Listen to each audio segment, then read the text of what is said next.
Bonsoir à tous et que Dieu soit béni. On se retrouve encore dans notre émission Parole de vie. Mais ce soir, nous avons, comme nous l'avons annoncé toute la semaine dans les bandes annonces, notre frère Steve de Bretagne, ou Steve Raoul. Que Dieu le bénisse. Et je le crois que nous allons être richement bénis. Ces émissions sont faites pour s'édifier, pour savoir plus à travers la parole de Dieu. Que Dieu soit béni et que Dieu soit glorifié. Alors je vous dis bonsoir à tous qui sont connectés, tous les abonnés et tous qui nous suivent dans la chaîne. Simplement, je vais vous laisser la parole à Antonio qui nous salue aussi. Je salue Antonio, je salue Steve. Je te laisse la parole, Antonio. Voilà, bonsoir tout le monde, que Dieu soit béni, que Dieu soit glorifié. Et donc nous nous retrouvons ce soir, comme il a dit mon frère Christophe, une fois de plus pour notre émission Parole de vie. Je suis vraiment heureux ce soir de pouvoir accueillir avec nous notre frère Steve. Et je crois de tout mon cœur que ce soir, ça va être l'instrument choisi entre les mains du Seigneur. Donc mes frères, je crois réellement que nous allons être bénis. Si vous le croyez vous aussi, alors mettons notre foi en action ce soir, que Dieu puisse nous parler à travers de son serviteur. Donc Steve, mon frère, avant de procéder aux questions, donc ça serait bien que tu nous expliques un petit peu sur le thème que tu vas nous apporter ce soir. Voilà, gloire au Seigneur. Vous m'entendez, mes frères? C'est bon? Impeccable. Bon, écoutez, bonsoir à chacun et à chacune. Voilà, très heureux d'être avec vous ce soir par le moyen du téléphone, le moyen d'Internet. Vous savez, il est écrit que Dieu parle tantôt d'une manière, tantôt d'une autre. Et le verset continue malheureusement et dira que bien souvent les gens n'y prennent point garde. Eh bien, ce soir, que Dieu fasse qu'à travers ces instants qui nous sont donnés, ce moyen, c'est de la technologie moderne, mais merci Seigneur. Vous savez, Jésus a dit dans sa parole à ses disciples, il a dit, vous ferez des choses plus grandes que moi. Et certains prédicateurs pensent qu'il s'agit de la technologie, parce que faire plus grand que Jésus, c'est pas possible. Il est le plus grand des plus grands. Les miracles, c'est lui qui a fait les plus grands. Jamais homme n'a parlé comme cet homme. Tous les miracles qu'il a fait ne peuvent pas être mis par écrit parce que l'adresse est trop petite. Donc, on ne peut pas faire plus grand que Jésus. D'ailleurs, Jésus a précisé que tout disciple accompli, à la limite, peut être comme son maître, mais pas plus grand que son maître. Mais on fait les choses plus grandes que lui. Et je remercie le Seigneur parce que, à travers ce moyen, nous aurons ce soir la possibilité de méditer ensemble la Bible. Et je crois vraiment qu'il y a un rendez-vous de Dieu. Donc, sur quel sujet je vais m'entretenir avec vous ce soir? C'est en réponse aussi à la suggestion de mes frères. Je vais essayer de vous parler d'un vaste sujet qui nécessiterait bien sûr bien plus d'une réunion et bien plus de quelques minutes. Mais je vais essayer de vous parler de cette expression qui s'appelle la fin des temps. Une expression qui revient de manière régulière, que ce soit à la télévision, que ce soit dans la bouche de bien des personnes, des croyants, des non-croyants, des gens de toute religion, se posent des questions par rapport au monde aujourd'hui, par rapport aux crises que nous rencontrons, par rapport à ces temps particuliers, inédits. Les gens se posent la question, est-ce la fin des temps? Pendant le Covid, la Bible a été encore un best-seller, elle est le livre le plus vendu au monde, mais pendant les confinements, les gens se sont rués sur la Bible pour trouver des réponses. S'agit-il de la fin des temps? Et que dit la Bible? Et donc ce soir, j'essaierai de vous parler de la fin des temps. Au Seigneur, voilà, tout simplement, je le crois, que nous allons nous réjouir. Et nous allons poser la première question à Steve. Et tout simplement, c'est une question que peut-être beaucoup de personnes peuvent se poser. Alors, la Bible parle-t-elle de la fin des temps? La Bible parle-t-elle de la fin des temps? Je crois que c'est une très bonne question dans la mesure où, quelles que soient les interrogations que nous avons, la question est de savoir, est-ce que la Bible en parle? Parce qu'en réalité, la référence pour le croyant, quel qu'il soit, c'est la Bible. La Bible n'appartient pas à une dénomination religieuse, elle n'appartient pas à un mouvement quel qu'il soit. La Bible est universelle. C'est un don de Dieu pour tous les hommes, c'est un cadeau de Dieu. Et puis, il est important de se référer évidemment à la Bible. Pourquoi? Parce qu'il est écrit dans l'Épître aux Romains au chapitre 10 et verset 17 que la foi vient de ce qu'on entend et ce qu'on entend vient de la parole de Dieu. Et il est écrit dans Hébreux 11, verset 1er, que la foi, c'est une ferme assurance des choses qu'on espère, une conviction des choses que l'on ne voit pas. Donc si nous voulons avoir un fondement solide dans ce que l'on pense, dans ce que l'on croit, nous devons nous appuyer sur la Bible. Lorsque j'étais aux écoles bibliques, l'un de nos professeurs, lorsque maladroitement les étudiants l'interrogeaient, moi y compris, et qu'on lui posait la question, qu'est-ce que tu en penses, frère? Que penser de tel verset, de tel enseignement? Et le frère tout le temps nous disait, ce n'est pas ce que je pense qui compte. Ce qui compte, c'est ce qui est écrit dans la Bible. Et ça, c'est un terrain solide. Dans le monde, avoir la foi, c'est avoir une vague croyance, un sentiment, du à peu près, du peut-être. D'ailleurs, l'expression croire est devenue synonyme de quelque chose d'incertain. Quand on dit quelle heure est-il, on peut répondre je crois qu'il est telle heure. C'est un approximatif. Eh bien, le je crois de la Bible n'est pas un approximatif.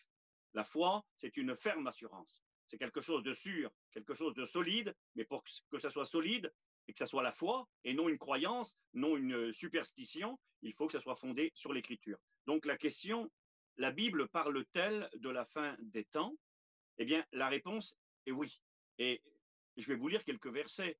M'étant préparé par rapport à cette soirée, j'ai scruté l'écriture et donc j'ai cherché ce que la Bible peut dire de la fin des temps afin d'être suffisamment précis et surtout afin d'être biblique, pour que ceux qui écoutent puissent comprendre. Ce n'est pas la pensée de telle ou telle personne, ce n'est pas l'enseignement de tel ou tel mouvement religieux, quel qu'il soit, mais c'est l'enseignement de la Bible, dont Jésus a dit, dans l'évangile de Jean, chapitre 17 et verset 17, Jésus a dit, ta parole est la vérité. Et donc pour nous, la vérité n'est pas un enseignement qui vient de qui que ce soit, aussi savant soit-il, aussi comment dire, éduqué, aussi éloquent soit-il. Ce qui compte pour nous, c'est il est écrit. Ah, donc la Bible parle-t-elle de la fin des temps? Donc j'ai marqué le livre, la référence, la source, la vérité, l'appui de la foi véritable, ce qui est une certitude. Eh bien, la Bible nous dit ceci. J'ai pris les versets. C'est non un enseignement d'une secte apocalyptique. J'ai voulu préciser cela par rapport à ce sujet de la fin des temps. Bien des mouvements sectaires se réjouissent lorsqu'il y a une catastrophe sur la terre, lorsqu'il y a un conflit, lorsqu'il y a une épidémie, lorsqu'il y a des actes terroristes, lorsqu'il y a des phénomènes dans la nature qui engendrent des catastrophes, des famines, etc. Eh bien, des mouvements apocalyptiques sectaires se réjouissent de cela et se servent, c'est ce que j'ai noté, bien des sectes apocalyptiques se réjouissent de la misère humaine, profitant de chaque occasion pour faire peur au monde et faire des adhérents. Eh bien, nous ne nous réjouissons pas lorsqu'il y a une catastrophe qui touche l'humanité. On ne se réjouit pas tout simplement parce qu'on est des terriens et qu'on vit sur cette terre et que quand le monde souffre, eh bien nous souffrons avec lui. La Bible déclare que la pluie tombe sur le juste et l'injuste et quand il tombe de l'eau, eh bien tout le monde est mouillé et nous y compris. Donc on ne se réjouit pas. Actuellement, le monde est sans dessus-dessous, dans l'incertitude, dans l'inquiétude. J'en parlerai un peu à la fin certainement de l'entretien, de ce qui se passe dans l'actualité. Eh bien, ce n'est pas quelque chose de réjouissant pour nous. Et ce n'est pas non plus un sujet dont on veut se servir pour provoquer des craintes, faire peur aux gens, pour essayer de faire des adhérents. Pas du tout.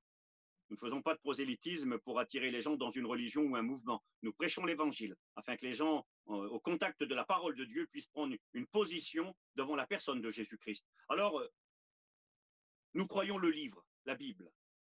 La Bible parle-t-elle de la fin des temps? J'ai cherché dans l'Ancien Testament. Dans l'Ancien Testament, quelques versets, la liste n'est pas exhaustive, c'est-à-dire elle n'est pas complète. On pourrait trouver des dizaines de versets faisant allusion à cette période de temps, mais donc je dois faire de manière raisonnable. J'ai choisi quelques versets.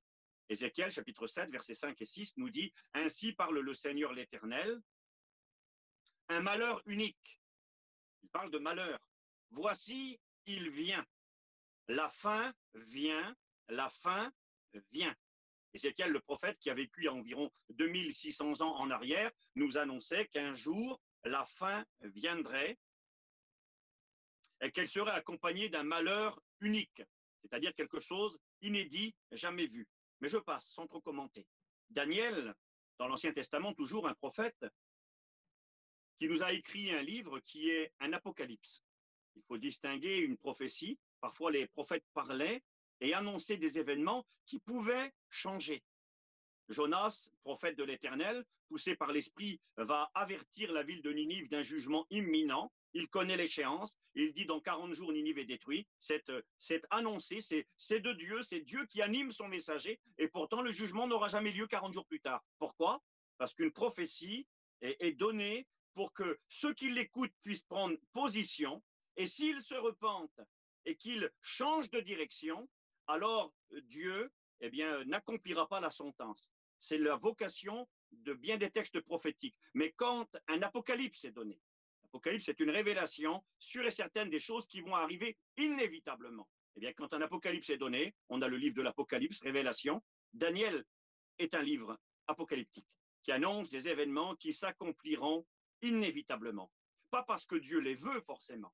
Il y a des personnes parfois qui pensent à la prédestination et qui croient que parce qu'une chose est écrite dans la Bible et qui forcément devra s'accomplir en son temps, c'est forcément parce que Dieu l'a voulu. Eh bien, pas du tout. Pas du tout. Il ne faut pas confondre la prescience de Dieu et, et le vouloir de Dieu. Ce n'est pas parce que Dieu sait à l'avance que Dieu prédestine. Il est écrit que Dieu veut que tous les hommes soient sauvés et parviennent à la connaissance de la vérité, et pourtant tout le monde ne sera pas sauvé. Donc Dieu le veut, mais pourtant tout le monde ne le sera pas. Alors Dieu sait à l'avance. Dieu sait ce qui va arriver, c'est de la prescience, mais ce n'est pas forcément de la prédestination. Donc Dieu sait. Et le livre de Daniel, un livre apocalyptique annonçant des événements qui s'accompliront inévitablement, et je le répète, pas parce que forcément Dieu le veut, mais parce que Dieu sait ce qui va arriver à cause de l'attitude des hommes. Et Daniel nous dit ceci, Daniel 8, versets 17 et 19, il est écrit, « Il me dit, sois attentif, fils de l'homme, car la vision concerne un temps qui sera la fin, un temps qui sera la fin. Puis il me dit, verset 19, je vais t'apprendre ce qui arrivera au terme de la colère, car il y a un temps marqué pour la fin. » Daniel nous dit qu'il y a un temps marqué pour la fin, qu'il y a un temps qui sera la fin. Toujours Daniel, chapitre 11, versets 27 et 35, nous dit, la fin n'arrivera qu'au temps marqué. Verset 35, quelques-uns des hommes sages, Daniel 11, 35, succomberont afin qu'ils soient épurés, purifiés et blanchis jusqu'au temps de la fin, car elle arrivera au temps marqué. Encore une fois, il est question de la fin, jusqu'au temps de la fin, qui n'arrivera qu'au temps marqué. Et verset 40, Daniel 11, 40, nous parle également du temps de la fin. Daniel 12, verset 4. Toi, Daniel, tiens secret de ces paroles et scelle le livre jusqu'au temps de la fin, jusqu'au temps de la fin, c'est bien précisé, il y aura des temps de la fin. Et c'est intéressant parce que l'expression au temps de la fin, d'ailleurs, je m'excuse, j'ai dit il y aura des temps, eh bien, en réalité, dans le texte biblique, elle est au singulier. Il y aura un temps de la fin. Nous, quand on parle les temps de la fin, ben dans l'expression de l'écriture, il semblerait qu'il s'agit davantage de un temps, une période de temps qui sera le temps de la fin. Et là, il est écrit, toi, Daniel, tiens secrète ces paroles et scelle le livre jusqu'au temps de la fin. Plusieurs alors le liront, nous y compris évidemment, et la connaissance augmentera. Va, Daniel, ces paroles seront tenues secrètes et scellées jusqu'au temps de la fin au singulier. Il y aura bien un temps de la fin selon Daniel. Et rapidement, toujours, dans le Nouveau Testament, alors j'aimerais vous dire ceci à vous qui m'écoutez. Je ne veux pas parler pour parler ce soir. Je ne veux pas dire des mots pour dire des mots, vous apprendre 3 informations. Ce que je voudrais, c'est qu'à travers la Bible, cette parole que vous allez écouter produise en vous le désir d'aimer Dieu, le désir de vivre pour Dieu, le désir de tout faire pour que, en ces temps qui sont les nôtres, eh bien, être prêt pour rencontrer le Christ qui bientôt va revenir. Alors, je ne veux pas jouer à ce que je ne suis pas, je ne veux pas dire des mots pour parler, mais j'aimerais vraiment qu'à travers la lecture de ces versets de la Bible, vous compreniez que ce que je dis, c'est la Bible, afin que votre foi soit solide, et que vous compreniez que si la Bible nous dit ces choses, c'est pour nous parler, pour nous avertir, pour nous informer, mais pas simplement pour que ce soit quelque chose d'intelligent, quelque chose qui descend d'ici dans nos cœurs. Donc, il est écrit dans l'Ancien Testament, j'ai pris simplement quelques références, il est bien question à plusieurs reprises, il y a un temps marqué pour la fin, le temps de la fin vient, dira Ézéchiel, nous l'avons lu, mais j'aimerais voir un petit peu rapidement dans le Nouveau Testament. 1 Timothée 4, verset 1, l'apôtre Paul nous dit, l'Esprit dit expressément que dans les derniers temps, là il parle, les derniers temps, plusieurs abandonneront la foi pour s'attacher à des esprits séducteurs et à des doctrines de démons. Donc l'apôtre Paul nous dit qu'il y aura bien les derniers temps. L'Esprit dit, le Saint-Esprit dit que dans les derniers temps. Donc c'est intéressant de lire l'expression biblique. Et juste une petite note au passage, pour les lecteurs de la Bible, eh bien quand on lit les écrits de Paul qui nous parlent des derniers temps, des derniers jours, et qui nous donnent des informations, ce sont pour nous des signes qui nous permettent également de nous situer à l'horloge de Dieu quant au retour de Jésus-Christ. Parce que là, Paul précise, et nous croyons que ces événements qui sont annoncés auront une portée et un impact comme jamais vu jusqu'alors à la fin des temps. Alors, je vais arrêter de parler un peu, je lis. L'Esprit dit expressément, le Saint-Esprit, que dans les derniers temps, plusieurs abandonneront la foi. Ça devrait faire de notre tête signal d'alarme. abandon de la foi. C'est l'apostasie, le rejet de Dieu, le rejet de la parole, du « il est écrit » justement. La foi, c'est « il est écrit ». Après, les idées humaines, les pensées de l'homme qui amènent les gens loin de Dieu, les esprits séducteurs, ça, c'est pas le « il est écrit ». Au contraire, Paul dira toujours à Timothée, 2 Timothée 3, verset 1er, « Sache que dans les derniers jours, il y aura des temps difficiles. » Alors, encore une fois, il est encore question, là, des derniers jours. La première épître, il dit les derniers temps. Les gens abandonneront la foi véritable pour s'attacher à des esprits séducteurs, à des doctrines de démons. Les doctrines de démons ne sont pas basées sur l'écriture. Ils tordent les versets de la Bible. Ils prennent un verset isolé et ensuite ils construisent, ils échafaudent toutes sortes de choses bizarres, étranges. C'est pas ce que nous faisons. Comme disait notre professeur Paillon, nous voulons la Bible tout entière et le Christ tout entier. J'aime le dire, je ne comprends pas tout dans la Bible. Il y a bien des choses qui m'échappent et puis qui, pour moi, sont des mystères. Mais je m'humilie devant la Bible. Et c'est elle qui a raison, c'est pas moi. Je ne vais pas construire, je prends toute la Bible. Ce qui m'arrange et ce qui ne m'arrange pas. Ce que je comprends et ce que je ne comprends pas. Alors oui, Paul dira à Timothée, dans les derniers temps, plusieurs abandonneront la foi. Encore à Timothée, sache que dans les derniers jours, il y aura des temps difficiles. L'apôtre Pierre nous en parle. 1 Pierre, chapitre 1er, verset 5. À vous qui, par la puissance de Dieu, êtes gardés par la foi pour le salut, prêt à être révélé dans les derniers temps. Encore Pierre, 1 Pierre 4, verset 7. La fin de toute chose est proche. 2 Pierre 3, verset 3. Sache avant tout que dans les derniers jours, voyez, derniers temps, derniers jours, il viendra des moqueurs avec leur raillerie, marchant selon leur propre convoitise et disant où est la promesse de son retour. Donc on voit ces versets. Et je crois que je vais arrêter là. Mais nous avons quand même des versets sûrs dans la bouche des apôtres, dans la bouche des prophètes qui nous parlent et qui nous annoncent qu'il y aura une période de temps qui s'appelle la fin des temps, la fin des jours. Et donc nous croyons bibliquement, oui, qu'il y aura une fin des temps. J'écoute vos questions, mes frères.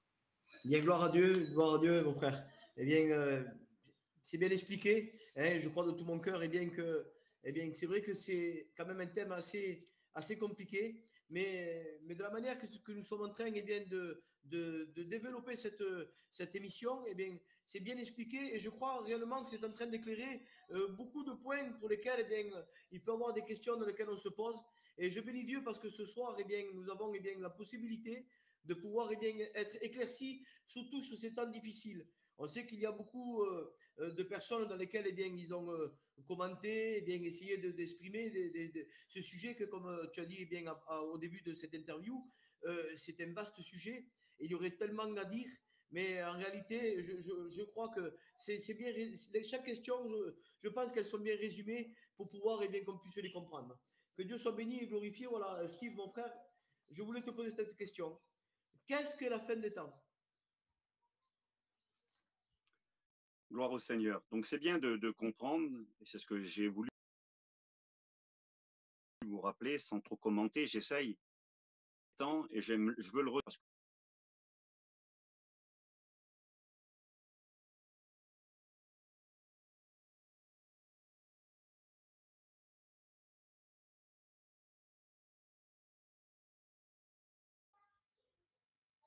Attendez, mes frères, parler de la fin des temps, ce n'est pas un discours que des sectes apocalyptiques peuvent utiliser pour se réjouir. Je le répète, on ne se réjouit pas des situations qui arrivent quand elles sont des tragédies. Maintenant, la Bible parle de la fin des temps. Et si la Bible en parle, c'est qu'elle aura lieu, cette fin des temps. Maintenant, qu'est-ce que la fin des temps? Ça, c'est une grande question. C'est une vaste question. J'ai pris quelques notes, quelques versets. Et ce que j'aimerais dire, premièrement, avant de dire ce qu'est la fin des temps, enfin, de résumer ce qu'est la fin des temps, j'aimerais vous dire ce qu'elle n'est pas. Parce que justement, il y a bien souvent, je m'en suis rendu compte, une mauvaise compréhension. Pour beaucoup, la fin des temps, c'est synonyme de fin du monde. Pour beaucoup, la fin des temps, ça veut dire, eh bien, la terre va s'écrouler, tout va se casser, il n'y aura plus rien du tout et c'est fini. Et c'est ce que les gens croient parfois. Aujourd'hui, il y a une menace de guerre nucléaire sur nos têtes avec le conflit en Russie et en Ukraine. Et les gens disent, ça y est, c'est la fin des temps. Il va y avoir une grande guerre et tout le monde va mourir et tout va être détruit, tout va disparaître. Eh bien, j'aimerais vous dire que la Bible fait une distinction. Que la fin des temps n'est pas la fin du monde. Y aura-t-il une fin du monde? Ça serait aussi encore un grand sujet. Eh bien, oui, il y aura un jour, nous le croyons, conformément aux Écritures, nous croyons qu'il y aura une fin du monde, c'est-à-dire une destruction totale de la terre sur laquelle nous vivons. Oui, un jour, ça viendra. Mais la Bible nous enseigne que la fin des temps, ce n'est pas la fin du monde. Je vous lis quelques versets.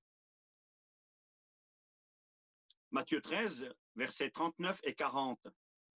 C'est une expression que Jésus a utilisée et que l'on retrouve en particulier dans l'évangile de Matthieu. Matthieu qui est un juif.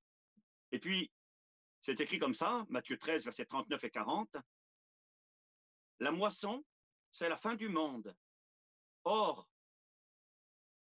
comme on arrache l'ivraie et qu'on la jette au feu, il en sera de même à la fin du monde. Donc Jésus a enseigné qu'il y aurait une fin du monde qui sera accompagnée d'un grand jugement et d'un grand tri. Jésus dit, nous l'avons lu, l'ivraie sera jetée au feu et le bon blé ramassé dans les greniers. Donc un tri sera fait à la fin du monde. Et quelques versets encore rapidement, dans Apocalypse 20, verset 11, il est question de la fin du monde. Il est écrit, puis je vis un grand trône blanc, la terre et le ciel s'enfuirent, la terre et le ciel s'enfuirent devant sa face, et il ne fut plus trouvé de place pour eux. Il est écrit que le ciel et la terre vont s'enfuir devant le trône blanc sur lequel le Christ va s'asseoir et où il va y avoir un jugement, des comptes à rendre à Dieu, et qu'à ce moment-là, il est écrit que le ciel et la terre vont s'enfuir et disparaître. Il n'y aura plus de place pour eux. Donc, il y aura bien effectivement une fin du monde un jour. Mais je vais vous montrer que ce n'est pas la fin des temps. Dans 2 Pierre 3, versets 5 à 7, verset 10, verset 17. Donc, je ne vais pas tout lire, mais juste survoler. L'apôtre Pierre dira, « Les cieux et la terre sont gardés et réservés pour le feu. » J'aimerais comme dire quelque chose, rapidement. J'ai eu l'occasion de parler avec certaines personnes, témoins de Jéhovah. Vous savez, moi, j'ai rien contre personne, et puis un chrétien, il aime tout le monde. On aime les témoins de Jéhovah, on aime les gens religieux, quelle que soit leur religion, parce que Jésus, il aime tous les hommes, et parce que Jésus veut sauver tous les hommes. Mais j'ai vu parfois de la malhonnêteté. Lorsque vous lisez ces versets avec un témoin de Jéhovah, de Pierre chapitre 3, il est question, et l'apôtre rappellera que la terre qui a été créée par Dieu a un jour été détruite par l'eau. Et là, évidemment, il s'agit du déluge. Et si tu parles avec un témoin de Jéhovah et que tu lui dis, mais est-ce que c'était de l'eau physique? Est-ce que c'était de la vraie eau? Oui. Est-ce qu'il y a eu un vrai jugement sur la terre, une vraie destruction de la création par l'eau? Oui. Oui, on y croit, parce que la Bible enseigne, il y a eu de l'eau qui est montée au-dessus des plus hautes montagnes et qui a détruit toute vie sur la terre. Donc on croit que l'eau, c'est de l'eau et qu'il y a eu un vrai jugement physique dans le monde physique, oui. Et juste après, l'apôtre dira bien que les cieux et la terre d'aujourd'hui sont réservés pour le feu. Et il va utiliser des expressions très claires, et je vais vous les lire, qui parlent d'une réelle destruction, d'un réel jugement du monde physique. Et là, eh bien, les témoins de Jéhovah vous diront, ah non, mais là, c'est spirituel. Faut pas prendre au littéral, c'est pas du physique. Alors, le feu, c'est spirituel, mais l'eau, c'est du physique. Je vois de la malhonnêteté. Je crois qu'il y a eu un vrai déluge, qu'il y a eu un vrai jugement de Dieu exercé par l'eau sur l'humanité dans les temps antiques, dans les temps reculés. Et je crois que la terre d'aujourd'hui, l'apôtre nous le dira, les cieux et la terre sont gardés et réservés pour le feu. Les cieux passeront avec fracas. Les éléments embrasés, il parle de la matière, des atomes, les éléments embrasés se dissoudront et la terre, avec les œuvres qu'elle renferme, sera consumée. Les éléments embrasés se fondront. Il est question d'un feu qui va quasiment tout brûler et tout détruire. Matthieu 24, 35, Jésus a dit, le ciel et la terre passeront, mais ma parole ne passera pas. L'Ancien Testament, Ésaïe 24, versets 19 et 20, il est écrit, la terre est déchirée, la terre se brise, elle chancelle, elle tombe et elle ne se relève plus. Ésaïe 34, verset 4, toute l'armée des cieux se dissout et les cieux sont roulés comme un livre. Alors oui, il y aura un jour une fin du monde. Mais la fin des temps dont parle la Bible n'est pas la fin du monde. Qu'est-ce que la fin des temps? La fin des temps, qui donc n'est point la fin du monde, est une période de temps qui s'accomplira. C'est une période, ça ne se passe pas en une journée, ça ne se passe pas en 3 jours non plus. C'est une période de temps. Et je pense que ce que je vais dire maintenant va étonner peut-être quelques-uns, même des chrétiens seront étonnés de ce que je vais dire. Parce qu'on a une petite idée de cette expression, la fin des temps, et pour beaucoup, la fin des temps se situe à ce moment où les jugements de l'Apocalypse fondront sur l'humanité et puis que Jésus reviendra. Ça, c'est dans l'esprit de beaucoup de personnes. Je ne veux pas faire sensation, je veux simplement être biblique et vous expliquer ce que dit la Bible quant à cette expression, la fin des temps. J'ai noté ceci, la fin des temps est une période qui s'accomplira dans l'histoire de l'homme avant le règne du Messie sur la terre. Effectivement, Jésus doit revenir. C'est annoncé dans l'Écriture. Il y a un verset sur 25 dans le Nouveau Testament qui nous enseigne que Jésus, un jour, viendra régner ici-bas sur la terre. Dans sa première venue, Jésus a accompli plus de 300 prophéties. Eh bien, dans sa seconde venue, c'est des centaines et des centaines de prophéties qui vont s'accomplir, beaucoup plus nombreuses que lors de sa première venue. Donc oui, Jésus va revenir un jour, lui-même l'a promis. Jésus a dit dans l'Évangile, pour en choisir qu'un verset, mais il y en a plein. Chapitre 14, je m'en vais, vous préparez une place, et lorsque je m'en serai allé, que je vous aurai préparé une place, alors je reviendrai. Certains ont prétendu que Jésus annonçait sa résurrection, et qu'effectivement, quand il est ressuscité, il s'est montré aux disciples. Oui, mais le verset pose problème, il faut prendre tout le verset. Jésus a dit, je reviendrai et je vous prendrai avec moi. Et quand Jésus est ressuscité, eh bien, il n'a pas pris les disciples avec lui, il les a pas amenés au ciel, non, il est parti tout seul au ciel. Par contre, il a promis qu'il reviendrait. Et quand il reviendra, alors il nous prendra avec lui. Et Jésus a dit, je reviendrai, je vous prendrai avec moi, afin que là où je suis, vous y soyez aussi. Autrement dit, afin de vous amener dans l'endroit que je suis parti vous préparer. Dans la maison de mon Père, il y a plusieurs demeures. Si cela n'était pas, je vous l'aurais dit. Il parle de ces demeures qu'il est parti nous préparer. Cette cité céleste, cette cité au solide fondement, dont Dieu est l'architecte et dont Jésus est le constructeur. Eh bien, cette cité qui est dans les cieux, un jour le Christ reviendra. Et donc, l'Ancien Testament est rempli de versets et le Nouveau Testament concernant cette grande réalité du retour de Jésus-Christ. Et donc, la fin des temps, cette période de temps, elle s'achèvera par la venue de Jésus ici-bas sur la terre. Alors, les versets sont très nombreux. Je ne voudrais pas faire trop de lecture, mais Zacharie, chapitre 14, nous dit que l'Éternel, mon Dieu, viendra. Il sera accompagné de tous ses saints. Et il posera ses pieds sur la montagne des Oliviers qui est en face de Jérusalem. Mais qui est cet éternel Dieu qui viendra et posera ses pieds sur la montagne des Oliviers? C'est Jésus. Il est écrit, ils tourneront les regards vers celui qu'ils ont percé. C'est Jésus.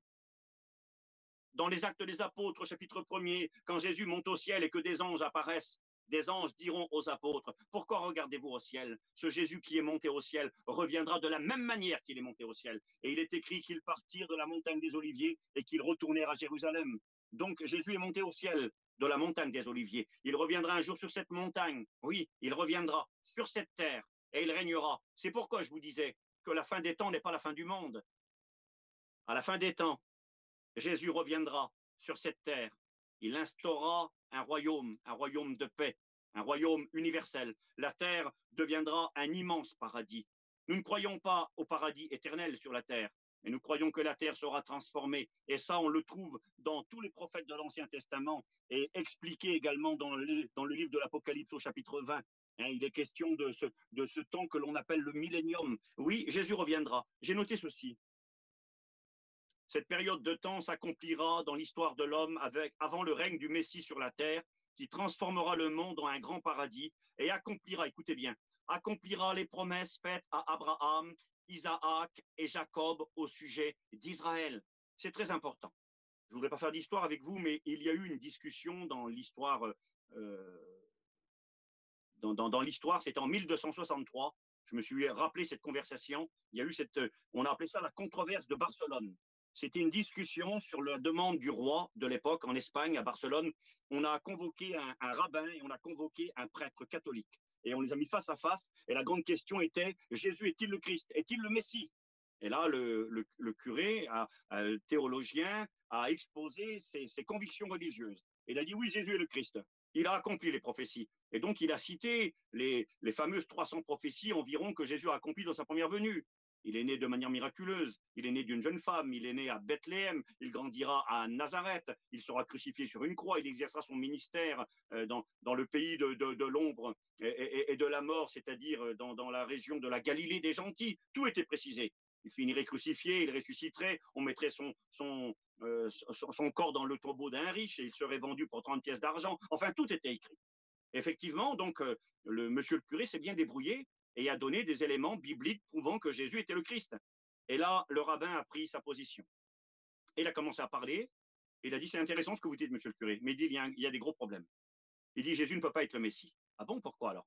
Et là, il a commencé à expliquer justement toutes les prophéties qui font allusion au rétablissement d'Israël, aux promesses faites à Abraham, Isaac et Jacob qui allaient s'accomplir à travers la venue du Messie, qui allait rassembler le peuple d'Israël et faire d'Israël des missionnaires dans le monde entier. Et ça, il y en a partout des versets qui enseignent cela. Et d'ailleurs, l'apôtre Paul aussi l'enseigne clairement dans Romains chapitre 11. Dieu n'a pas rejeté son peuple pour toujours, pas du tout. Non, il y a un plan pour ce peuple. Il a été mis à l'écart provisoirement à cause de son incrédulité. Il a été retranché en tant que peuple, mais pas en tant qu'individu. Il y a tout le temps eu des Juifs convertis à Jésus. D'ailleurs, la première église à Jérusalem, c'est tous des Juifs. L'apôtre Paul, c'est un Juif. L'apôtre Pierre, c'est un Juif. Marie, la mère de Jésus, est juive. Jésus est juif. Et donc, il y a tout le temps eu des Juifs convertis. Mais en tant que nation, Israël, qui est censé représenter et être le peuple de Dieu sur terre, eh bien, n'a plus assumé sa fonction pendant un temps. Et a été retranché à cause de son incrédulité. Mais les prophéties de la Bible entière annoncent qu'un jour, eh bien, tout Israël se convertira, que tout Israël sera sauvé, et que là, les promesses faites à Abraham, Isaac et Jacob s'accompliront. Et là, monsieur le rabbin a prouvé à monsieur le curé que Jésus n'avait pas accompli ces prophéties-là. Et monsieur le curé n'a pas pu répondre. Vous savez pourquoi? Eh bien, parce que monsieur le curé, qui avait sa doctrine de l'Église catholique, je ne fais pas la guerre des religions ce soir, on n'est pas les meilleurs et puis c'est pas nous qui avons tout compris, mais juste pour expliquer les choses. Eh bien, dans l'Église catholique, on a une compréhension qui est fondée sur l'enseignement de saint Augustin qui s'appelle l'amillénarisme. Ces gens-là ne croient pas à un règne du Christ sur la terre et ils ne croient pas que les promesses faites à Israël s'accompliront un jour au littéral. Hein, les apôtres y croyaient. Quand vous lisez les Actes des Apôtres, au chapitre 1er, les apôtres vont dire à Jésus, avant qu'il monte au ciel, eh bien, est-ce en ce temps-ci que tu rétabliras le royaume d'Israël? Ils croyaient au rétablissement d'Israël. Ils croyaient à la conversion d'Israël, les apôtres. Et ils ont posé la question à Jésus. Et Jésus leur a dit, ce n'est pas à vous de connaître les temps et les moments que le Père a fixés de sa propre autorité. Mais les apôtres croyaient donc à ces prophéties pour Israël. Il y a une doctrine en théologie qui s'appelle la doctrine du remplacement, où on laisse croire que l'Église a remplacé Israël et que toutes les promesses faites à Israël sont pour l'Église et que Dieu a oublié complètement Israël. Eh bien, c'est faux. Et ce jour-là, eh bien, malheureusement, parce que monsieur le curé était adepte de la doctrine de saint Augustin de la millénarisme, qu'il ne croyait pas au règne du Christ sur la terre, qu'il ne croyait pas aux accomplissements des prophéties faites à Israël, eh bien, le rabbin excusez-moi, a fermé la bouche de monsieur le curé et qui n'a pas su quoi répondre. Et ce jour-là, c'est le rabbin qui a gagné. J'aimerais vous dire ceci avec plein d'humilité. Si ça avait été un petit pasteur qui aurait discuté avec monsieur le rabbin ce jour-là, il aurait répondu à monsieur le rabbin plein d'amour. Oui, vous avez raison, monsieur le rabbin. Un jour, Israël se convertira. Un jour, les promesses faites par Abraham, faites à Abraham, à Isaac, à Jacob, s'accompliront parce que Jésus va revenir. Oui, le Messie va venir 2 fois. Il a été le fils de Joseph, le Messie souffrant dans sa première venue, mais il sera le Messie régnant, le Messie victorieux, le Messie vainqueur dans son retour, et il accomplira. Et c'est ça, la finalité, le but de la fin des temps. La fin des temps se terminera quand Jésus viendra sur la terre, donc c'est ce que j'ai noté. Elle s'achèvera, cette fin des temps, par des événements terribles, des jugements de l'humanité rebelle, et sera précédée de l'enlèvement de l'Église, puis ensuite le retour glorieux du Christ ici-bas sur la terre avec son épouse. J'ai noté les versets Apocalypse 19, Colossiens chapitre 3, où il est écrit que notre vie à nous chrétiens est cachée en Christ, mais quand Christ, notre vie, paraîtra, alors nous paraîtrons aussi avec lui dans la gloire. Quand Jésus viendra ici-bas sur la terre instaurer son royaume et régner sur cette terre, il sera accompagné de son Église, qu'il aura précédemment enlevée dans le ciel. C'est ce que nous dit l'Écriture. Et j'ai d'autres versets, j'ai noté Apocalypse 1,7, 1 Thessaloniciens 4, verset 14. Dieu ramènera par Jésus et avec lui. C'est important la petite précision. Dieu ramènera par Jésus, c'est-à-dire à travers la personne du Christ, et avec lui ceux qui sont morts dans le Seigneur. C'est très important. Donc, ma question, et c'est cela, c'est ce que je voulais vous dire, qu'est-ce que la fin des temps? Ce n'est pas la fin du monde, c'est une période de temps. Sommes-nous arrivés à la fin des temps? Ça, c'est une question qu'on va pouvoir peut-être se poser, mais je voulais juste vous dire ceci. Dans ma réflexion,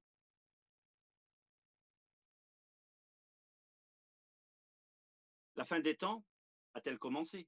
Ça peut être une question qu'on peut se poser. Est-ce qu'on est arrivé à la fin des temps? Eh bien, c'est ce que je voulais vous dire.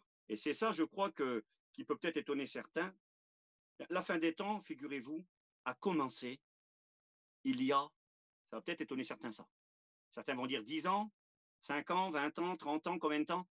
La fin des temps a commencé il y a 2000 ans. Écoutez bien ce que je suis en train de vous dire ce soir. Steve, qu'est-ce que tu racontes, toi? La fin des temps a commencé il y a 2000 ans. Verset à l'appui, parce qu'il faut des versets.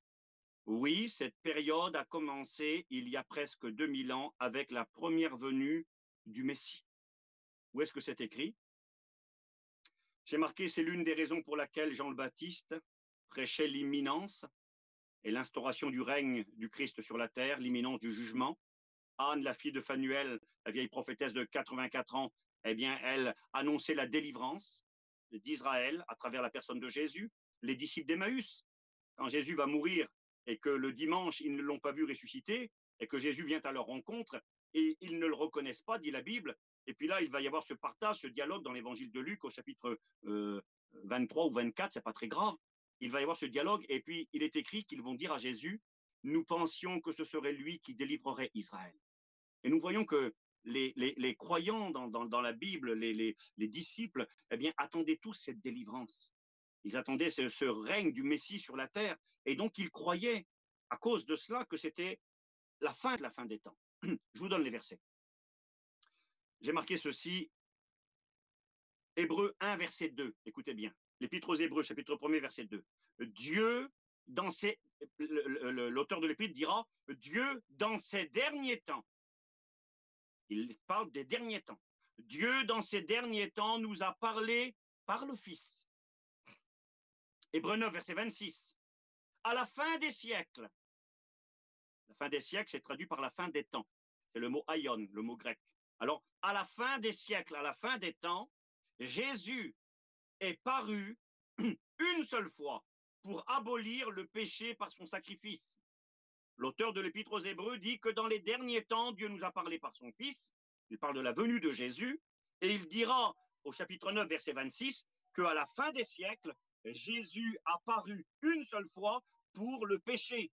Et là, il parle de la mort de Jésus sur la croix. Et il dit que Jésus est venu à la fin des siècles et dans les derniers temps.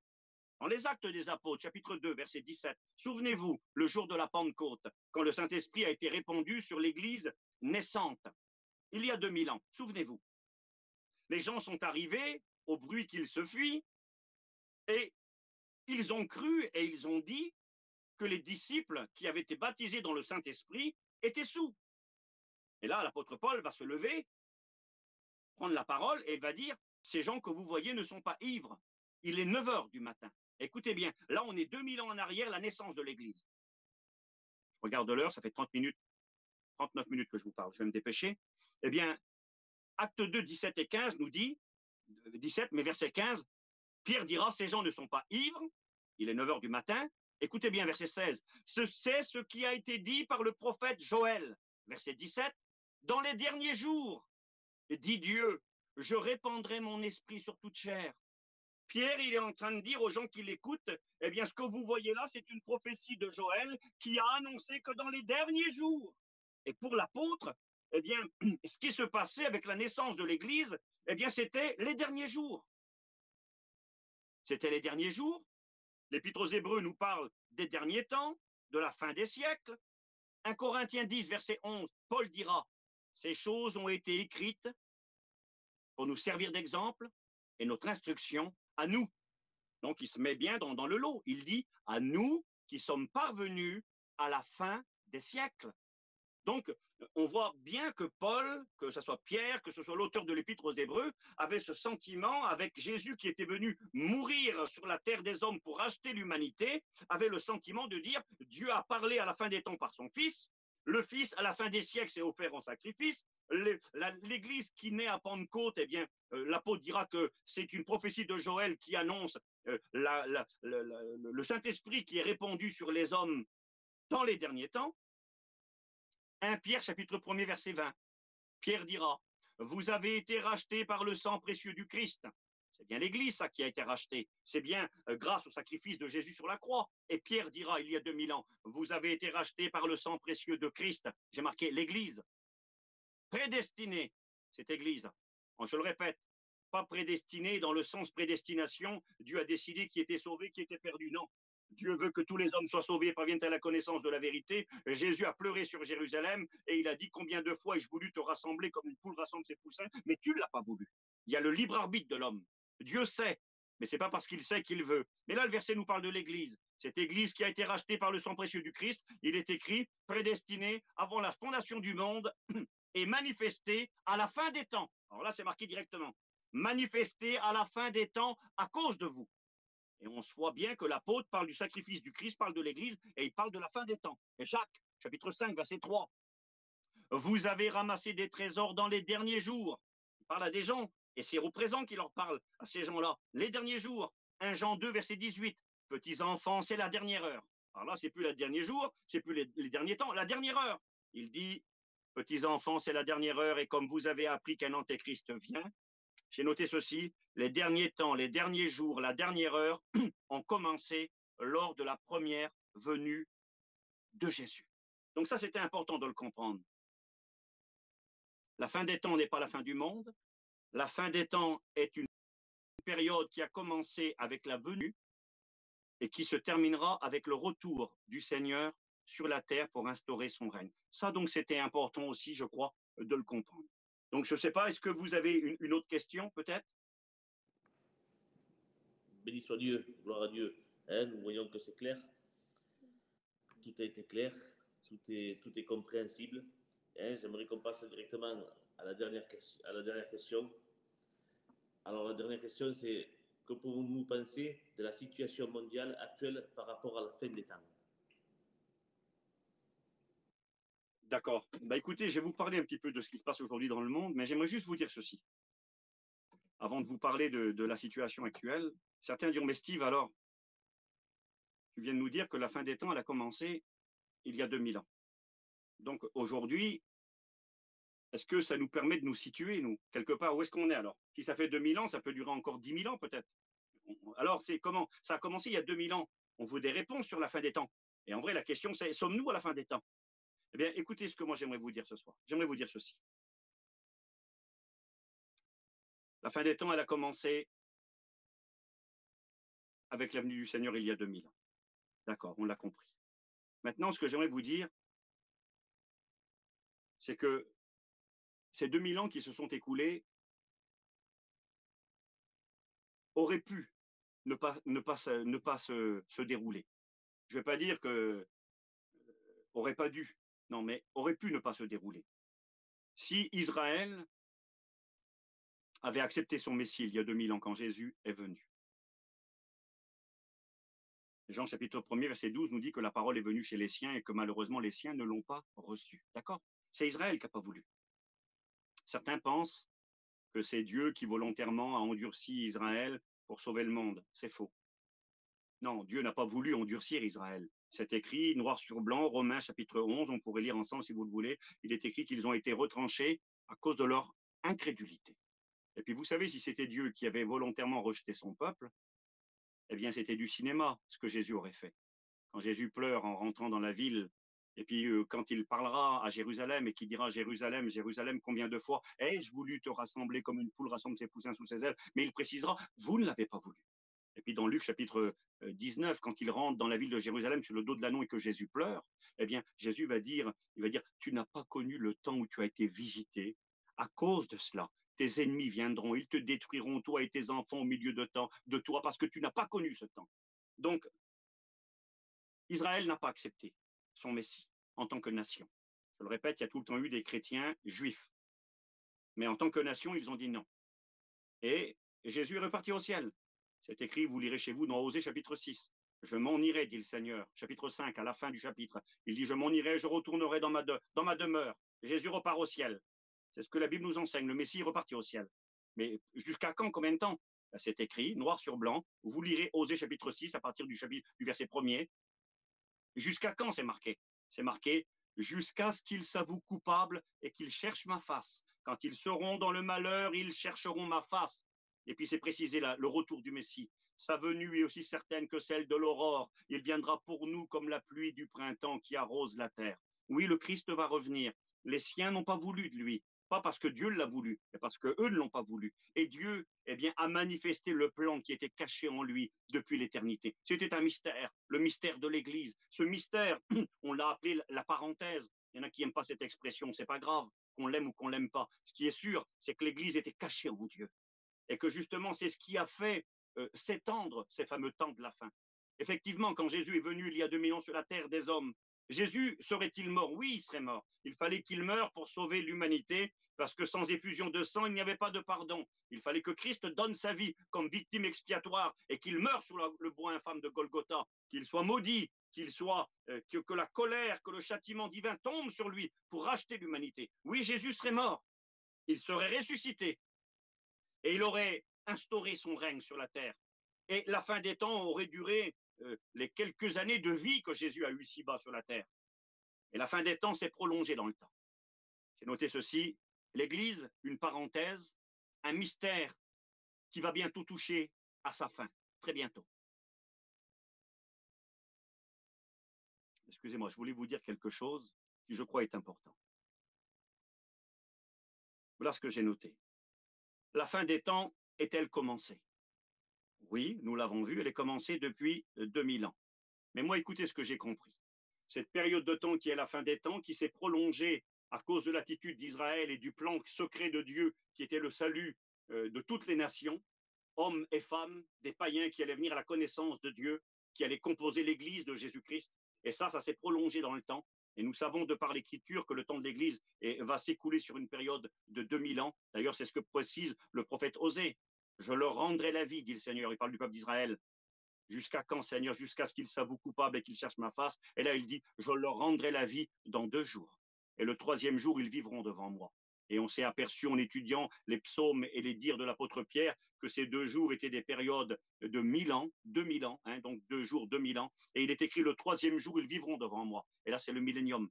Israël qui régnera sur terre avec le Christ et qui accomplira les prophètes faits à Isaac, Abraham et Jacob. Donc, moi, ce que j'ai réfléchi, j'ai marqué ceci.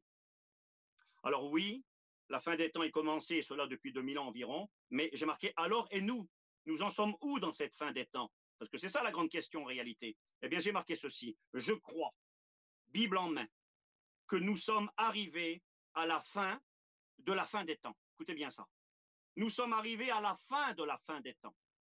La fin des temps a commencé il y a 2000 ans, au risque de déplaire et de choquer certains, avec la venue du Christ, et elle s'est prolongée à cause de la naissance de l'Église, ou grâce à la naissance de l'Église, elle s'est prolongée pour une période de 2000 ans. Et je crois qu'aujourd'hui, nous sommes arrivés à la fin de la fin des temps. C'est-à-dire, la fin des temps va se terminer par un jugement de l'humanité rebelle contre Dieu. L'Église sera enlevée préalablement et Christ viendra sur la terre instaurer son règne de paix pendant 1000 ans. Eh bien, je crois que nous sommes arrivés à la fin de la fin des temps. Alors pourquoi?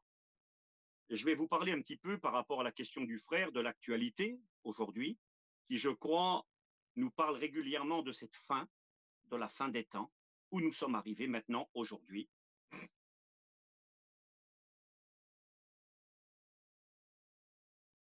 Il y a eu des événements qui ont touché l'humanité depuis 2000 ans. Il y a eu des guerres, des grandes guerres. En réalité, il y a eu quasiment que des guerres. Si on examine l'histoire de l'humanité depuis 2000 ans que Jésus est venu, il y a eu des guerres régulières et permanentes.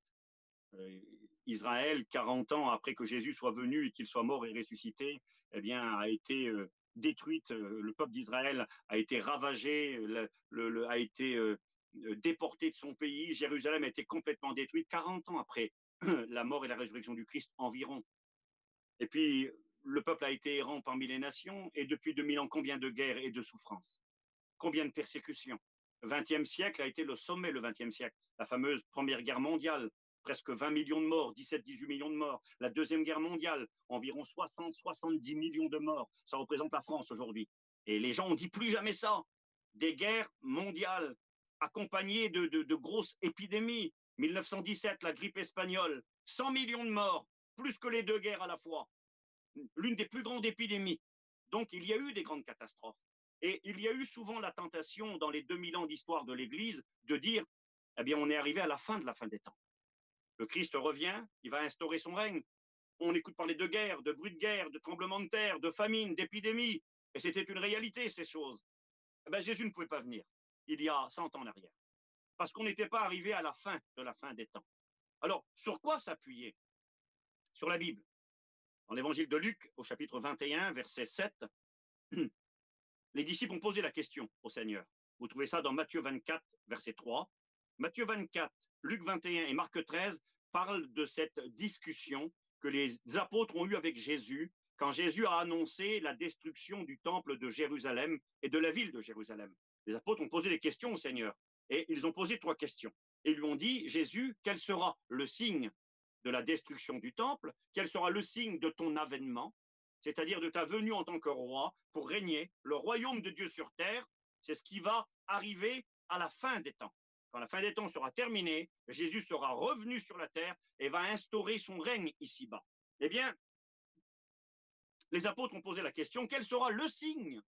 Le mot signe en grec, vous ne parlez pas grec, je pense, la majorité d'entre vous, et moi non plus, j'aime le dire parce que c'est vrai, mais le mot signe, c'est le mot séméion, qui est utilisé pour parler de quelque chose de miraculeux, de quelque chose de surnaturel et qui vient de Dieu. Quand il est question des signes qui vont accompagner ceux qui vont croire, les miracles, les prodiges, les guérisons, les résurrections, c'est le mot séméion qui est utilisé. Et séméion, c'est quelque chose de miraculeux. C'est un signe, une signature et une preuve. Quand il y a un miracle, quand on prie pour quelqu'un, c'est la signature et la preuve que Dieu est avec nous. Parce qu'un homme ne peut pas faire de miracle. Mes mains ne peuvent guérir personne. Je ne peux délivrer personne. Mais par la puissance de Dieu, c'est un signe, une preuve et un miracle de l'intervention divine. Donc ça, c'est important. Eh bien, il pose la question, quel sera le signe de ton avènement, de ta venue comme roi et de la fin du monde? Alors, on pourrait discuter sur l'expression. Quand il est question dans Matthieu 24, verset 3, de la fin du monde, c'est possible que les apôtres ont parlé de cette fin du monde qui aura lieu et qui n'est pas la fin des temps. Mais maintenant, le mot utilisé en grec, c'est le mot aion. Et c'est plus la fin des siècles que la fin du monde.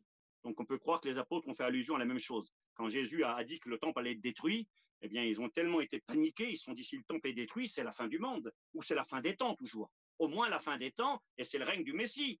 Ça les a choqués profondément. Et puis, ils ont posé ces questions et ont dit, quel sera le signe? Et j'aimerais vous dire ceci, pour arriver au fait. Il y a un signe qui s'est accompli. Il n'y a pas très très longtemps, quelques dizaines d'années derrière nous, qui est le signe qui nous permet de savoir que nous sommes arrivés à la fin de la fin des temps.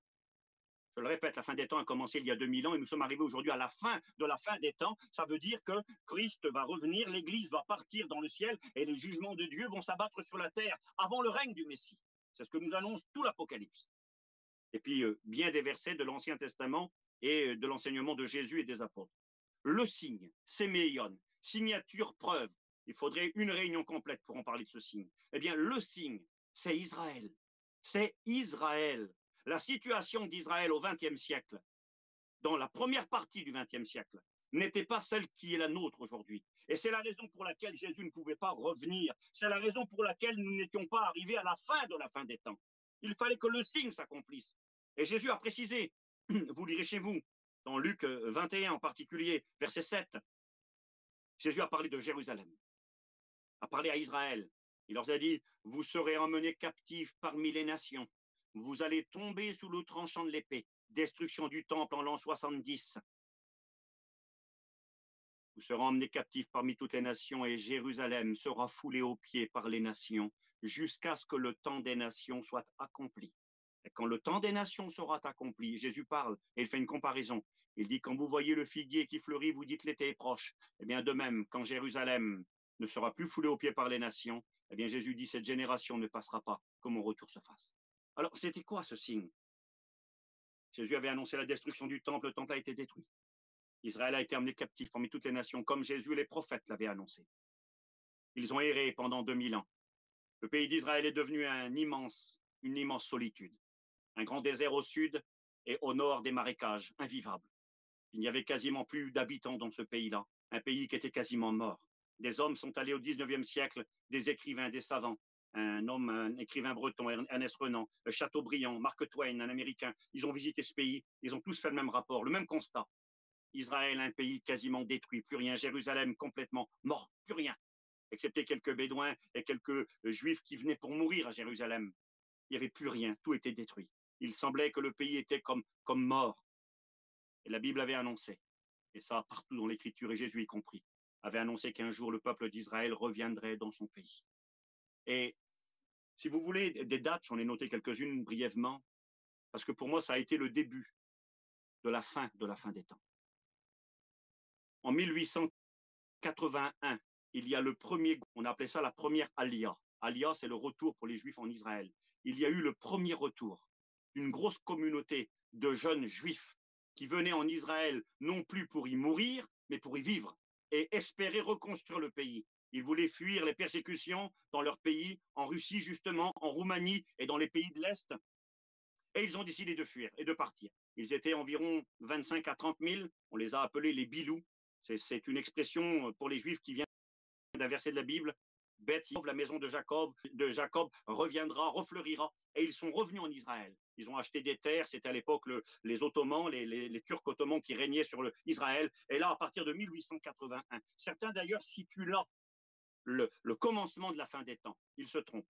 La fin des temps a commencé avec la naissance de l'Église, avec la venue de Jésus surtout sur la terre et sa mort. Mais je crois qu'on peut situer là le commencement de la fin des temps. Mais pour aller vite avec vous, 1881, première communauté qui revient. Et puis quelques années plus tard, en 1897, un homme du nom de Théodore Herzl, qui était un juif, il est venu en France et il a vu un juif français qui était un soldat qui avait été dégradé, le fameux Dreyfus, l'affaire Dreyfus, qu'on lui avait enlevé ses grades. Et quand on l'a accusé faussement, il a écouté les gens dire à mort, mort aux Juifs. Et ça a touché Théodore Herzl. Et il a réalisé qu'on pouvait, pour un Juif, vivre dans un pays pendant des années, donner sa vie pour ce pays. On ne sera jamais accepté comme faisant partie entière de ce pays. Et là, il a décidé de reconstruire, de créer une nation pour le peuple juif. C'était en 1897 à Bâle, en Suisse. Et puis là, il a dit cette parole prophétique. Il a dit dans 5 ans peut-être, dans 50 ans sûrement, Israël vivra dans son pays.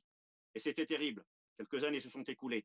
Je vous donne un petit peu d'histoire, mais biblique, c'est intéressant. En 1917, la fin de la Première Guerre mondiale, beaucoup ne le savent pas, et j'aimerais peut-être vous le dire ce soir. L'une des raisons pour laquelle les Alliés ont remporté la Première Guerre mondiale, c'est grâce en partie à un Juif du nom de Chaim Weizmann. C'était un Juif qui vivait en Angleterre, et il a un scientifique, et il a fait des recherches. Et il a réussi, cet homme, avec ses connaissances, à créer de l'acétone synthétique. Et grâce à cela, ils n'en possédaient pas, il a pu faire des explosifs. Et grâce aux explosifs, eh bien, j'ai recherché et j'ai noté ce qu'avait dit le Premier ministre de l'époque, il s'appelait Lloyd George. Il a dit cette parole, j'ai noté, il a dit « Weizmann a sauvé littéralement l'armée britannique à un moment critique ».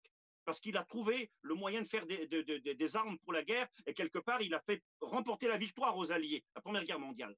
Et en reconnaissance, en 1917, Lord Balfour, qui était un ministre anglais, a pris un engagement de créer un pays pour les Juifs sur la terre d'Israël. C'était quelque chose de très important. Et puis, je vais vite au fait. Quelques années plus tard, 1947, après la Deuxième Guerre mondiale, il y a une réunion de l'ONU à New York, là-bas, Flushing Meadow. Et là, on vote, est-ce qu'on crée un pays pour Israël? Est-ce qu'on leur donne un pays, une terre? On avait voulu leur donner, à l'époque de Théodore Herzl, un pays en Afrique, en Ouganda. On a voulu leur donner un pays, une terre. Et puis là, les Juifs ont dit, on ne veut pas de cette terre-là. Notre terre, c'est Israël. C'est Israël ou c'est rien du tout. Et puis, vite, en 1947, le pays d'Israël est rené de ses cendres. L'ONU a voté, même la Russie a voté, ce qui était surprenant, a voté en faveur de cette résolution. Et on a créé le pays d'Israël sur le papier au mois de novembre 1947. Et c'est le 15 mai 1948 que le président de l'époque, qui s'appelait David Ben Gourion, a proclamé l'indépendance du pays d'Israël. C'était la renaissance du pays en une seule journée, comme disait le prophète. Il a fallu attendre quelques années. La ville de Jérusalem a été coupée en deux. C'était le David qui avait prophétisé dans le psaume 122, verset 1er. David avait dit il y a 3000 ans en arrière, Jérusalem, tu es une ville dont les parties sont unies ensemble, une ville réunifiée. Comment ça? Jérusalem n'avait jamais été séparée, surtout pas à l'époque de David. C'était une petite ville. Et il prophétise, la ville sera réunifiée. Effectivement, c'est ce qui s'est produit. En 1948, Jérusalem a été coupée en deux. Une partie palestinienne, jordanienne, une partie juive. Et puis en 1967, plus proche de nous, une guerre éclate. des populations hostiles à Israël. Plusieurs nations, 6 ou 7, veulent attaquer Israël. Israël prend le devant. Ils sont à l'époque 1 million de Juifs contre 100 millions de populations hostiles. Il y a la Syrie au nord, il y a le Liban, il y a la Jordanie, il y a l'Égypte au sud. Et là, ils sont voués à une guerre perdue d'avance. Il y a 100 millions contre 1 million de Juifs. 1 contre 100. Et puis là, ils attaquent les armées égyptiennes, les avions de Sadat. Et puis, contre toute attente, en 6 jours seulement, ils gagnent la guerre. Et ils récupèrent la vieille ville de Jérusalem. À ce moment-là, la vieille prophétie de David s'accomplit. Jérusalem, tu es une ville dont les parties sont réunifiées. Et surtout, mes amis, s'accomplit la parole de Jésus. Jérusalem sera foulée aux pieds par les nations. Depuis 2000 ans, Jérusalem a appartenu à toutes sortes de nations. Et Jésus avait dit, jusqu'à ce que le temps des nations soit accompli. Quel sera le signe? Le grand signe était Israël et la situation de Jérusalem. En 1987, en Israël, on a voté à la Knesset une loi. Jérusalem, capitale d'Israël, une et indivisible pour l'éternité. En 2017-2018, Donald Trump, un événement très important, reconnaît Jérusalem comme capitale et propriété d'Israël et décide d'y mettre l'ambassade américaine. Tous ces événements sont pour nous la réalité qui nous permet de comprendre que nous sommes arrivés à la fin de la fin des temps. C'était littéralement un miracle. Je dois arrêter, ça fait 1 heure que je vous parle, donc je ne vais plus parler de cela. Nous sommes arrivés à la fin des temps, à la fin de la fin des temps. La Bible nous en parle. Cette fin des temps va se solder très bientôt par l'enlèvement que les signes sont accomplis. Je n'ai pas le temps d'y rentrer. Jugement du monde rebelle contre le Seigneur. Le monde est mûr pour ce jugement. Le monde a fait la guerre à Dieu. Le psaume 2 nous en parle, le psaume 14. Les nations et les princes de la terre se sont ligués, réunis ensemble contre l'Éternel et contre son oint. La grande révolte. Le psaume 14 nous dit que les nations disent « Il n'y a point de Dieu ».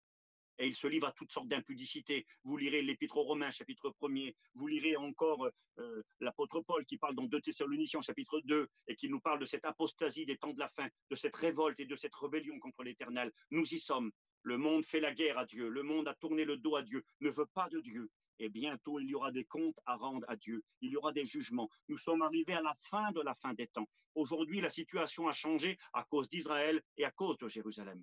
Et tout ce qui se passe là-bas nous laisse présager que très bientôt, la fin de la fin des temps va se concrétiser. Donc, juste vous dire quelques petits mots et j'aurai fini. Je m'excuse, je me suis préparé, donc j'ai quelques versets, quelques éléments à vous communiquer, et donc je vais vite finir maintenant.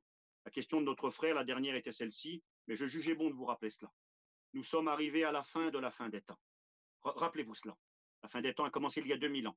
Elle n'aurait pas dû durer si longtemps, mais à cause de la décision d'Israël de rejeter son Messie, eh bien, ça a abouti à la révélation de l'Église. Dieu n'a pas été pris au dépourvu. C'était un mystère caché en Dieu depuis l'éternité. C'était le plan secret, le plan caché de Dieu, mais néanmoins caché pour le monde, mais révélé.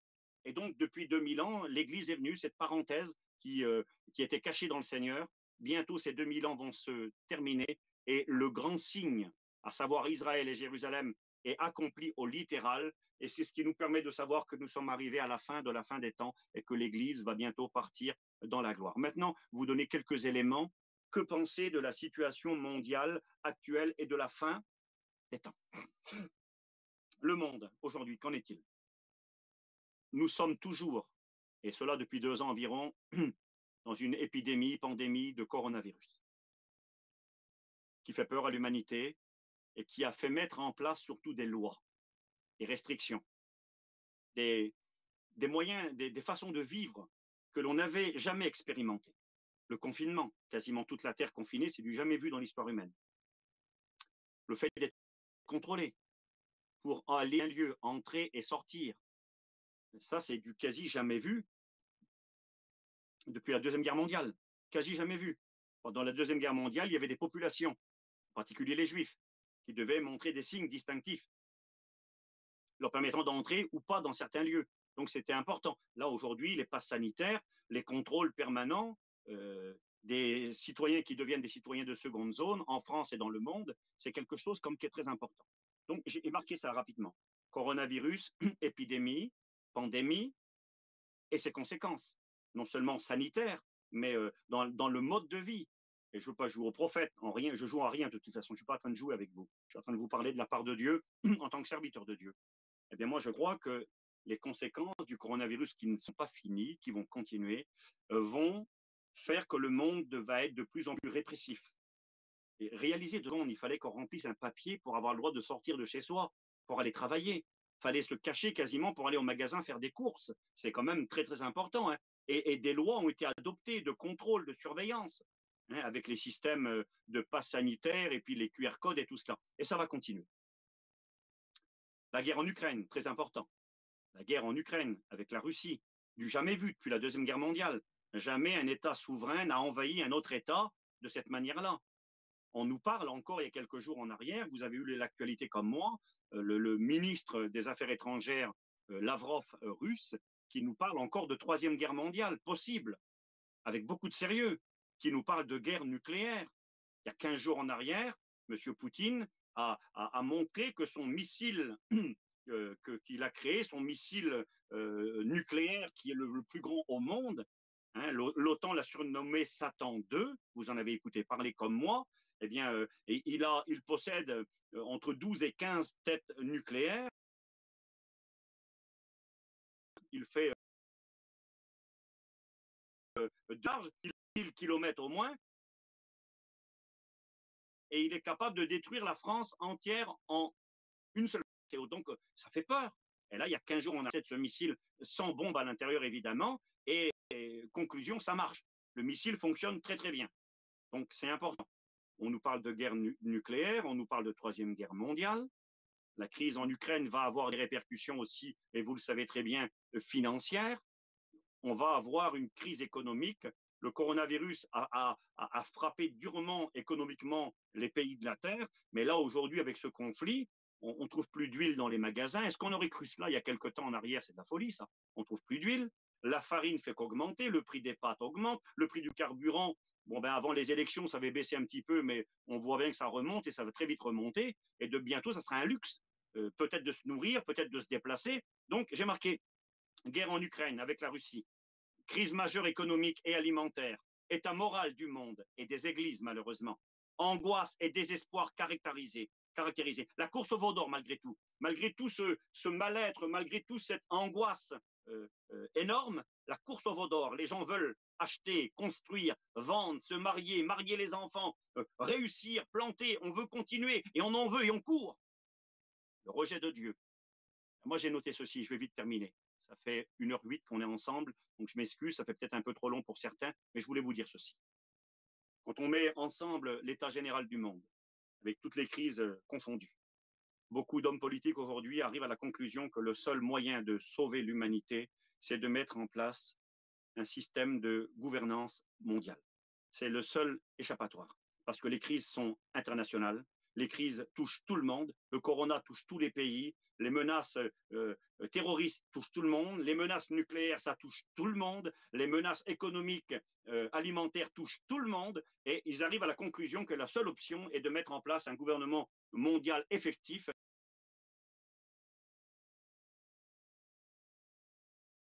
où on pourra gérer les problèmes de l'humanité, etc. L'Église partira dans le ciel, à la fin de la fin des temps. La situation d'Israël nous donne la certitude que ça n'a rien à voir avec ce qui s'est passé il y a 100 ans en arrière. La Première Guerre, la Deuxième Guerre mondiale. Jésus ne pouvait pas revenir à ce moment-là, parce que le signe n'était pas accompli. Aujourd'hui, il l'est. Le signe, le grand signe. Après, on pourra aller dans des détails, mais le grand signe est accompli. Et aujourd'hui, ce qui se passe dans le monde est en train de nous présenter un scénario. Je voudrais vous dire ça. Est en train de nous présenter un scénario dont parle la Bible, dont parle l'Apocalypse, dont parle Jésus quand il parle des temps de la fin. Oui, la Bible nous enseigne que quand l'Église va partir dans le ciel, juste après, sera mis en place un gouvernement mondial. Une grande guerre mondiale éclatera. Vous lirez chez vous Apocalypse au chapitre 6.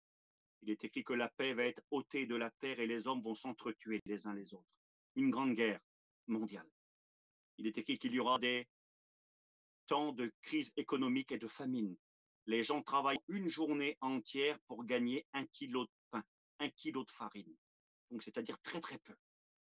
Augmentation des prix. C'est intéressant quand on voit le prix du blé. Et Macron nous a averti, notre président, nous a averti, je ne fais pas de politique, et nous a averti que dans 12 mois à 18 mois, on risquerait d'avoir des grosses pénuries parce qu'au lieu de semer aujourd'hui en Ukraine du blé et en Russie, on est en train de se faire la guerre.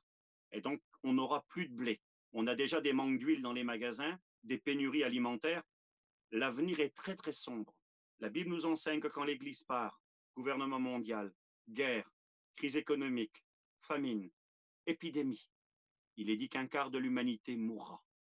Et quand vous mettez tout cela ensemble, la Bible annonce qu'après également, vous lirez chez vous Apocalypse 9, verset 13, une guerre nucléaire arrivera, où un tiers des périra. Ben, c'est terrible parce que, en réalité, toutes ces choses dont parle la Bible et dont parlent les chrétiens et les prédicateurs pour avertir l'humanité, nous sommes arrivés à la fin des temps. Il y aura possibilité, parce que la fin des temps finira dans un bain de sang, dans un chaos général pour ceux et celles qui resteront sous la terre et qui auront méprisé l'amour de Dieu. Les chrétiens et les chrétiennes, la Bible enseigne, alors les jugements s'abattront et Jésus reviendra régner sur cette terre. Je vous dis juste ceci. Ce scénario dont parle la Bible, qui arrivera inévitablement, les pasteurs et les chrétiens parlent pour avertir l'humanité.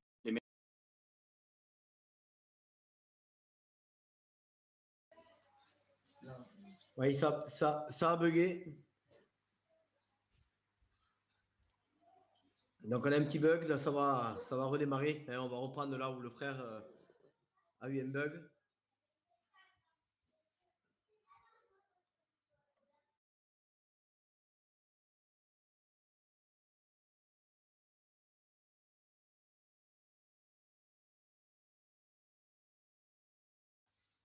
Et je crois qu'on a un petit problème informatique.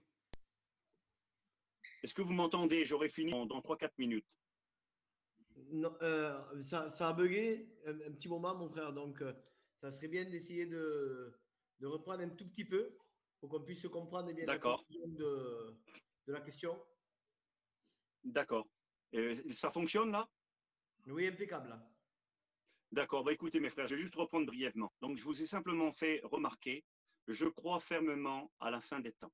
La Bible me l'enseigne. Je crois fermement que la fin des temps a commencé il y a 2000 ans. Je crois qu'il y a eu une prolongation de ce temps à cause du plan de Dieu pour le salut de l'humanité et à cause du rejet du Christ par Israël. Mais je crois que les promesses faites à Israël vont s'accomplir bientôt. Je crois qu'on est arrivé à la fin des temps et que la situation actuelle au niveau mondial, c'est ce que je disais, je répète parce que ça a coupé, le coronavirus, les épidémies, les pandémies et toutes ses conséquences, la guerre en Ukraine, en Russie, avec la menace de guerre nucléaire, la crise majeure économique et la crise alimentaire qui se profile à l'horizon, l'état moral du monde et dans les églises, l'angoisse et le désespoir caractérisés, la course au veau d'or malgré tout, le rejet de Dieu, sont en train de nous dire que le scénario que nous présente la Bible, qui va s'accomplir à la fin des temps, dans cette dernière poignée d'années de la fin des temps, eh bien, est sur le point de se réaliser. Aujourd'hui, c'est possible. Ce qui n'était pas le cas il y a encore quelques temps en arrière, il y a encore 2 mois en arrière, les gens se moquaient de la Bible. Jamais on n'aurait pu envisager de telles possibilités de guerre et de guerre nucléaire. Aujourd'hui, c'est réel. La Bible nous enseigne qu'il y aura ces grandes guerres, ces temps de famine, ces guerres nucléaires et toutes ces réalités après l'enlèvement de l'Église. Maintenant, on peut avoir des guerres avant. Attention, ne me faites pas dire ce que je n'ai pas dit. Les Ukrainiens, il y a des chrétiens en Ukraine qui connaissent la guerre.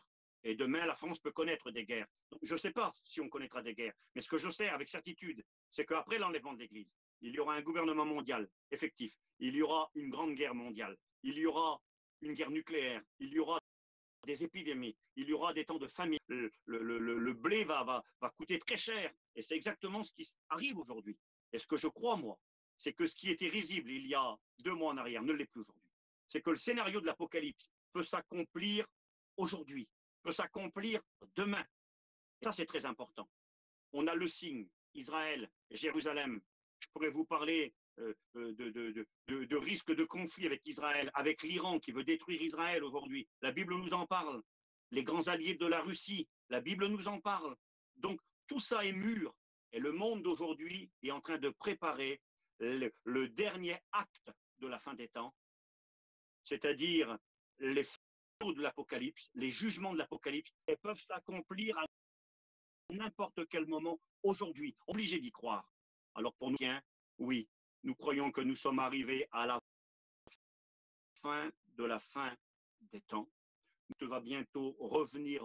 Nous ne connaissons pas ni le jour ni l'heure, mais nous savons que le monde se prépare et va en courant droit dans et va accomplir très bientôt les événements de l'Apocalypse qui aboutiront au retour du Christ sur son règne, et nous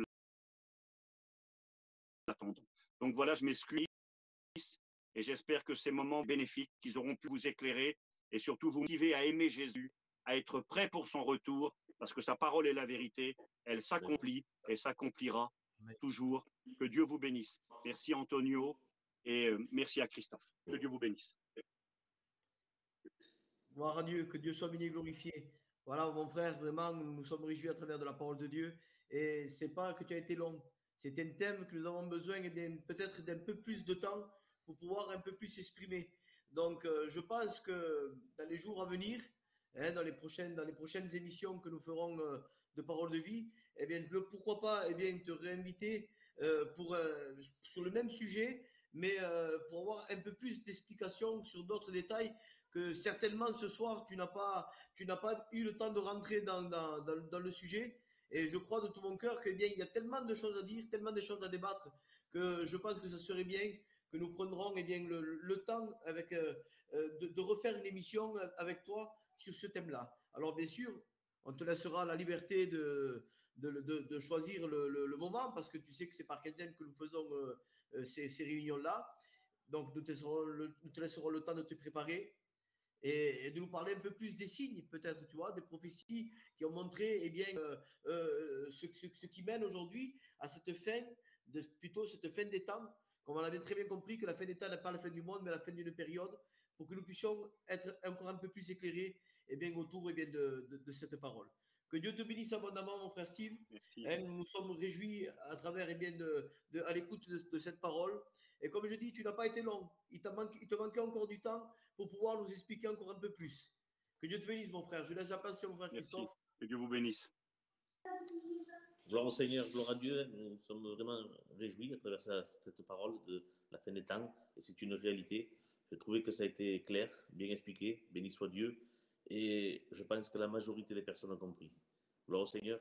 Toutes les questions ont été posées. Tu as répondu à toutes les questions comme il fallait. Béni soit Dieu. Je le crois que, comme il disait Antonio, on t'invitera, peut-être pour complémenter un peu plus encore.